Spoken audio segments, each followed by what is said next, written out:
శ్రీమతి లతా దత్త గారి ఆధ్వర్యంలో ఫిబ్రవరి 23వ తారీఖున గిరినార్ మహాయాత్ర. వివరాల కొరకు సంప్రదించండి. నమస్కారం, వెల్కమ్ టు సుమన్ టీవీ. నేను గీతాంజలి. ప్రస్తుతం మనతో పాటు శ్రీచక్రపీఠం వ్యవస్థాపకులు, ప్రముఖ జ్యోతిష్యులు, సుమన్ టీవీ ప్రేక్షకులందరికీ ఎంతో సుపరిచితులు డాక్టర్ ప్రదీప్ జోషి గురువు గారు ఉన్నారు. వారితో మాట్లాడదాం. గురుగారు నమస్కారం అండి. శ్రీమాత్రే నమః. గురుగారు, సూర్యగ్రహణం సరే ఎప్పుడు ఉండబోతోంది? కాలం, సరైన సమయం అనేది తెలియచేయండి. అసలు మనకు కనిపిస్తుందా భారతదేశంలో పట్టువిడుపుల సమయాలు?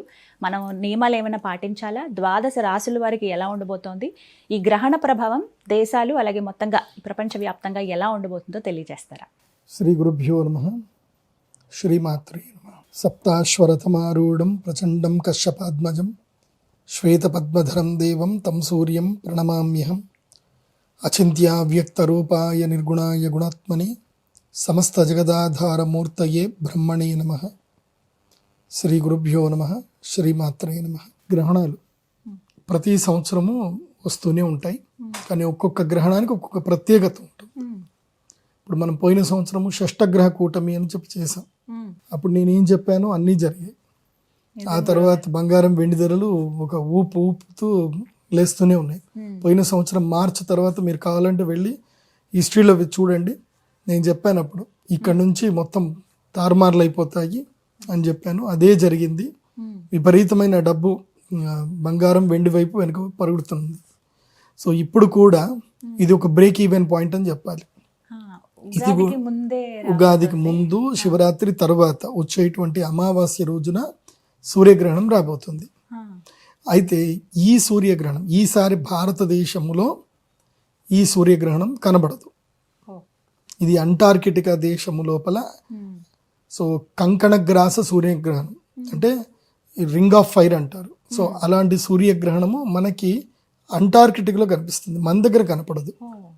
ఓకే, సో దీనివల్ల నేను ఎవరెవరైతే మనము వెండి బంగారం వీడియో చేశాం కదా, విన్నారు కదా, ఎవరెవరైతే ఈ పార్టీకి ఆల్రెడీ పెట్టుబడి పెట్టి ఒక 2 నెలలు అయిపోయి ఉంటుంది, అంటే ఫిబ్రవరి 17 కదా, ఎవరైతే జనవరి 30 లోపల ఎవరైతే పెట్టుబడులు పెట్టుకున్నారో వాళ్ళందరూ కూడా ఈ ఫిబ్రవరి 17 ఈ సూర్యగ్రహణము చంద్రగ్రహణం తర్వాత రాశులకు అతీతంగా కోటీశ్వరులు అయిపోతారు. అంటే వాళ్ళు పెట్టిన పెట్టుబడులు పెరుగుతాయి, లాభాల బాటలో ఉంటాయి. బంగారము వెండి లాభాల్లో ఉంటాయి. సో ఇది మంచి సమయం. ఈ గ్రహణము భారతీయులకి, బంగారం వెండి వ్యాపారస్తులకు, వాళ్ళకి అందరికీ మంచిది. ఇది భారతదేశంలో కనబడదు కాబట్టి దీనికి సూతకం మైలలు, దేవాలయాలు మూయడాలు, ఇళ్ళు కడుక్కోవడాలు ఏమీ లేవు. కాకపోతే గ్రహణం అనేటువంటిది పర్వకాలము, పుణ్యకాలం. సమయం ఎక్కడ గ్రహణం జరిగినా మనకు అది పుణ్యకాలం, ముహూర్తం. అది మంచి ముహూర్తం. గ్రహణం జరిగింది అంటే అది పుణ్యకాలం అని అర్థం. ఎందుకోసం అంటే ఎక్కడ గ్రహణం జరిగినా అది రాహుగ్రస్త సూర్యగ్రహణమే అంటారే తప్ప అంటార్కిటిక్లో కనిపించింది కదా, అక్కడ గ్రహణం పట్టింది కదా, అది రాహుగ్రస్తం కాదు అని చెప్పడానికి లేదు. కాబట్టి భారతదేశంలో ఎక్కడ గ్రహణం కనిపించినా అది గ్రహణం ఉన్నట్టే లెక్క. అది ఉపాసకులకు మాత్రం గ్రహణము పర్వకాలము, ఉపాసనా సిద్ధి పొందడానికి యోగ్యమైన కాలం. మామూలు జనాలు మామూలుగా భోజనాలు చేయొచ్చు, మీ నిత్యాగ్నిహోత్రాలు, నిత్యాగ్ని కర్మలు, అనుష్ఠానాలు, భోజనాలు అన్నీ చేసుకోవచ్చు. టైం చెప్పండి గురుగారు, ఎప్పుడు ఉంటుందండి? ఫిబ్రవరి 17 రాహుగ్రస్త సూర్యగ్రహణం. ఇది ధనిష్ఠా నక్షత్రం యొక్క 4వ పాదములో మాఘ బహుళ అమావాస్య రోజున రాబోతుంది. సో మళ్ళీ పాల్గొన మాసం అప్పుడే స్టార్ట్ అవుతుంది. పాల్గొన మాసం అయిపోతే పాల్గొన పౌర్ణమికి మళ్ళీ చంద్రగ్రహణం ఉంది. ఆ తర్వాత ఉగాది, నెక్స్ట్ అమావాస్య తర్వాత. కాబట్టి ఉగాది కన్నా ముందు వచ్చే అమావాస్య రోజు ఇది గ్రహణం రాబోతుంది, సూర్యగ్రహణం. 17వ తారీఖు ఫిబ్రవరి 2026 మన యొక్క భాగ్యనగరానికి సంబంధించిన స్థానిక కాలమాన ప్రకారం, అంటే మన తెలుగు రాష్ట్రాల స్థానిక కాలమాన ప్రకారము ఈ గ్రహణము అపరాహ్నము అంటే మధ్యాహ్నం తర్వాత అపరాహ్నము 3:26 ప్రారంభమయ్యి రాత్రి 7:57 వరకు ఉంటుంది. సో దాదాపుగా అంటే 3 అంటే 3:30, 4:30, 5:30, 6:30, 7:30, 4 గంటలు. సో సుమారు 4 గంటల పాటు ఉండేటువంటి అత్యంత సుదీర్ఘమైనటువంటి సూర్యగ్రహణము మంగళవారం రోజు వచ్చింది. సో ఈ సూర్యగ్రహణం యొక్క ప్రభావం ముఖ్యంగా నేను చెప్పేది ఏంటంటే ఎవ్వరూ అపోహలకు వెళ్ళకూడదు. సూర్యగ్రహణ సమయంలో నేను చెప్పేటివి జాగ్రత్తగా వినండి. గర్భిణీ స్త్రీలు బయటకు వెళ్ళకండి. ఆ ఒక్కరోజు 17వ తారీఖు ఇంట్లోనే ఉండండి, ఎక్కడికి బయటకు వెళ్ళకండి. అక్కడి వరకే మీరు భోజనాలు చేయొచ్చు, టీవీలు చూడొచ్చు, తినొచ్చు, ఏదైనా చేసుకోవచ్చు. బయటకు వెళ్ళకండి, సూర్యుడి వెలుగు లోపలికి వెళ్ళకండి, అంతే. తర్వాత ఈ గ్రహణము పుణ్యకాలం కాబట్టి ఇట్టి సమయము లోపల అగ్ని కార్యాలు, పూజలు, అనుష్ఠానాలు చేసుకుంటే మంచిది. మా శ్రీచక్ర పీఠంలో ప్రతిసారి గ్రహణం జరిగిన ప్రతిసారి అందరికీ రుద్రశూల స్పర్శ ఉంటుంది, రుద్రశూల స్నానం ఉంటుంది, అదేవిధంగా యాగం ఉంటుంది, ప్రసాదం ఉంటుంది. చాలా అద్భుతంగా జరుగుతుంది. మొత్తం నాకు తెలిసి తెలుగు రాష్ట్రాల్లో నా దగ్గర మాత్రమే జరుగుతున్నాయి నేను అనుకుంటున్నాను. వేరే వాళ్ళు ఎవరైనా చేస్తున్నా సంతోషం. నా దగ్గర మాత్రం ఒక పద్ధతి, ఒక సిస్టమ్ అయితే ఉంది. అది ట్రెండ్ స్టార్ట్ చేసింది మేము.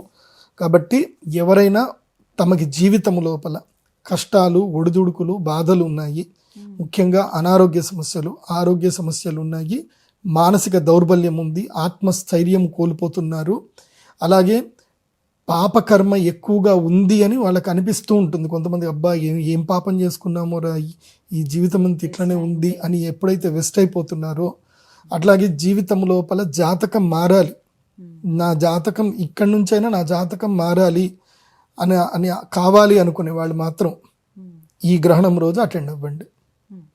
ఇది సూర్యగ్రహణానికి, చంద్రగ్రహణానికి రెండింటికి వర్తిస్తుంది.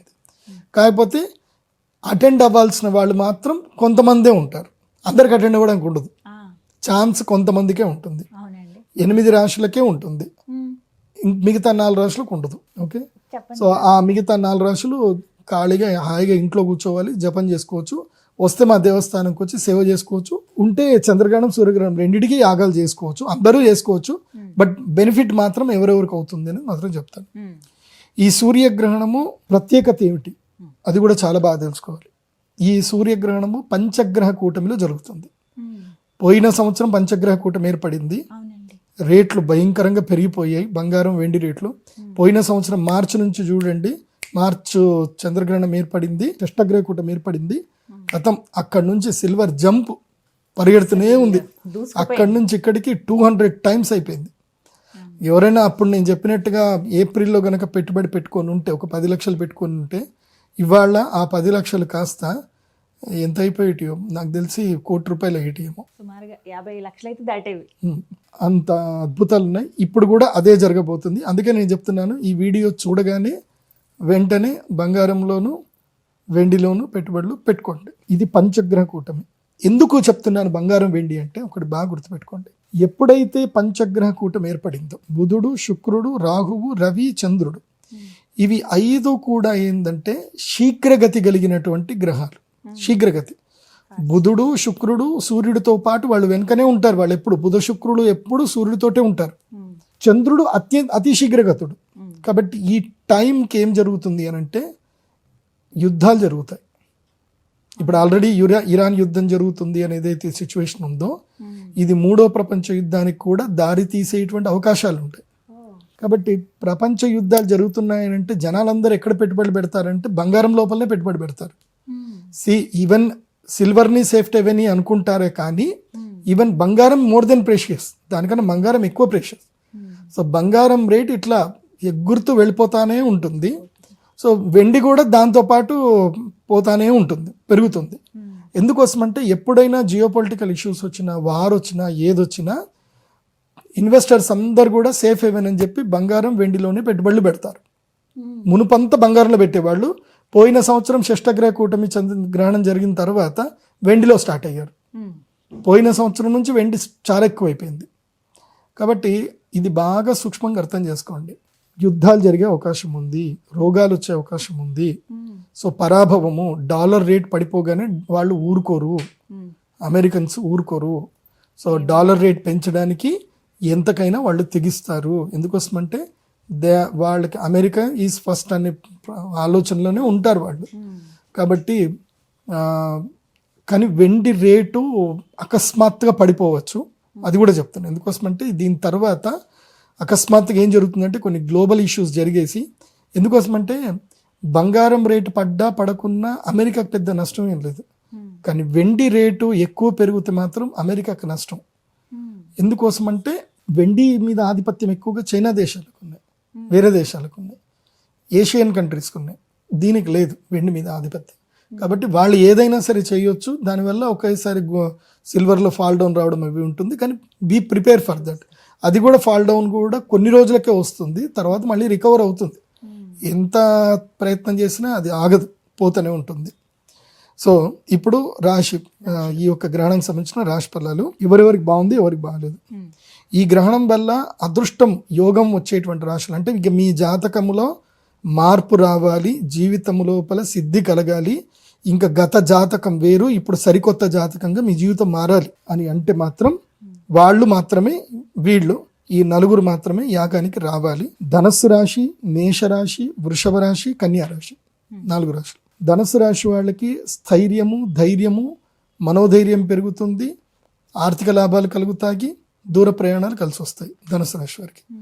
మేషరాశి వారికి ఉద్యోగంలో లాభము, స్థానచలనము, దానివల్ల కూడా లాభం కలుగుతుంది, సరికొత్త పరిచయాలు ఏర్పడతాయి, వ్యాపారంలో స్థిరపడతాయి. ఇది మేషరాశి వారికి. వృషభ రాశి వారికి ఏమో అద్భుతమైన లాభాలు వస్తాయి, మనోభిష్టం నెరవేరుతుంది, కాంక్షలన్నీ కూడా నెరవేరుతాయి, సుఖప్రాప్తి కలుగుతుంది. కాబట్టి వృషభ రాశి వారికి బాగుంది. ఇక కన్యా రాశి వారికి శత్రువుల మీద విజయం లభిస్తుంది, ఎన్నో ఏళ్లుగా మిమ్మల్ని ఇబ్బంది పెడుతున్న సమస్యలన్నీ కూడా దూరం అయిపోతాయి, దానికి తగ్గట్టుగా దూరం చేసుకునే బలం కూడా మీకు దొరుకుతుంది. సో ఇవి శుభం. ఇవి ఈ యొక్క గ్రహణం వల్ల ఈ 4 రాశులకి ఈ ప్రయోజనం ఉంటుంది, యాగం చేసుకుంటే ఉంటుంది. అశుభం, అశుభం ఎవరెవరికి అంటే కుంభరాశికి. కుంభరాశి వారికి అనారోగ్యము, మనస్తాపము, చాలా ఇబ్బందులు కలుగుతాయి, శరీరంలో ఆరోగ్య సమస్యలు ఇబ్బంది పడతాయి, ఇష్టమైనటువంటి వారు దూరం అవుతారు. సో అదొక రకంగా ఉంటుంది అండి. జన్మస్థానంలో ఉంది కాబట్టి మనోవైకల్యం ఏర్పడే అవకాశం ఉంటుంది కుంభరాశికి. మీనరాశి, విపరీతమైన ఖర్చులు, అప్పులు, బాధలు, సమస్యలు, ఆస్తులు తాకట్టు పెట్టుకోవడాలు, డబ్బులు పోవడాలు, ఇవన్నీ కూడా జరుగుతాయి చంచల స్వభావంతో. వృశ్చిక రాశి, వృశ్చిక రాశి వారికి గృహత్యాగం చేసేటువంటి అవసరం పడుతుంది, తల్లిగారికి అనారోగ్యం ఉంటుంది, ఇంట్లో సమస్యలు ఏర్పడతాయి, ఇంట్లో తగాదాలు, గొడవలు ఏర్పడతాయి, సుఖం దొరకదు, తర్వాత వెహికల్స్ ద్వారా యాక్సిడెంట్ జరిగే అవకాశాలు ఉంటాయి. వృశ్చిక రాశి వారు జాగ్రత్త ఉంటారు. కర్కాటక రాశి, కర్కాటక రాశి వారికి అనారోగ్య సమస్యలు, దెబ్బలు, బాధలు, తర్వాత ఏమన్నా సరే క్రానిక్ డిసీజులు రావడము, ఏమైనా అటాక్ అవ్వడము.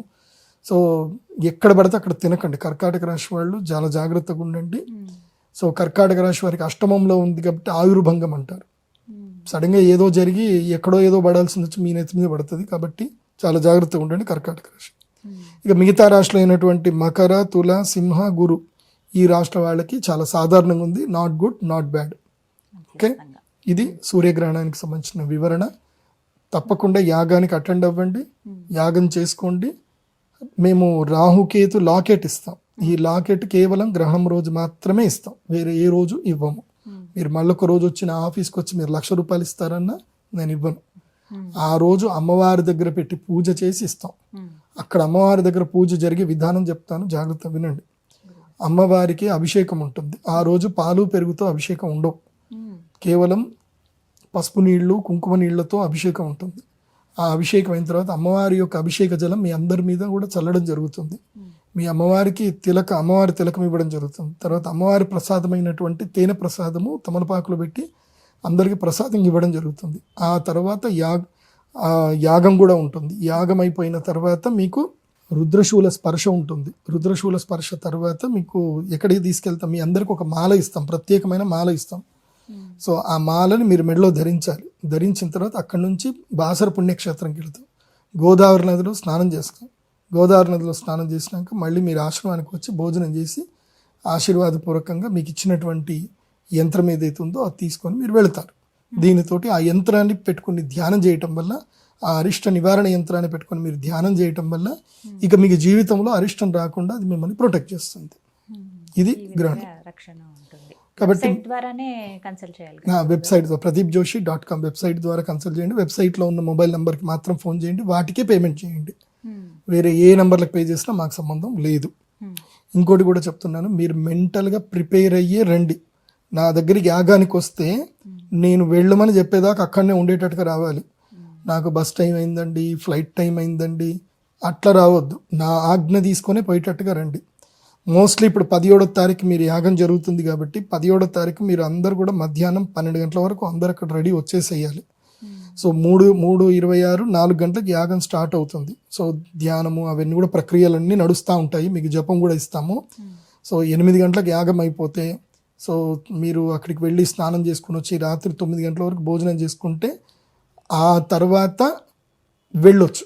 అప్పటిదాకా నాకు టైం అవుతుందండి, నేను తొందరగా వెళ్ళాలండి, నాకు సగంలోనే నాకు ఏదో చెప్పి పంపించేసేయండి అంటే మాత్రం రావద్దు. స్ట్రిక్ట్గా ఉండడానికి ఆ రోజు వీలైతే నాతో నేను కొంచెం మాట్లాడతాను, మీ అందరితో మాట్లాడతాను, మీకు కొన్ని మంచి చెప్తాను. కాబట్టి రాత్రి 11 గంటల వరకు ఏ పనులు పెట్టుకోకండి. ఫిబ్రవరి 17వ తారీఖు రాత్రి 11-12 గంటల వరకు ఏ పని పెట్టుకోండి. రాత్రి కావాలంటే మీరు డిస్పాచ్ మళ్ళీ మీరు ఇంటికి వెళ్ళిపోవచ్చు. మోస్ట్లీ 11 గంటల వరకు అయితే మీరు అందరు కూడా అక్కడ ఉండేటట్టుగానే ప్లాన్ చేసుకొని రండి. ఈ ప్రభావం ఎన్ని రోజులు ఉంటుందండి? ఇప్పుడు చెప్పారు కదా రాశులకి ఈ విధంగా ఉంటుంది. 45 రోజులు ఉంటుంది. 45 రోజులు అప్పటికి ఉగాది కూడా వస్తుంది. ఉగాది అయిపోతుంది. ఉగాది వచ్చి వెళ్ళిపోతుంది కాబట్టి ఈ గ్రహణం ఏదైతే జరుగుతుందో ఇది మనకి చైత్ర పౌర్ణమి వరకు వీళ్ళకు ఉంటుంది. రాహుగ్రస్తం చైత్ర పౌర్ణమి వరకు ఉంటుంది. ఆ 45 రోజుల్లో 45 రోజుల్లో ఇవన్నీ కూడా జరుగుతాయి. జాగ్రత్తగా ఉండాలి. చక్కగా వివరించారు. ధన్యవాదాలు గురుగారు. శ్రీమాత.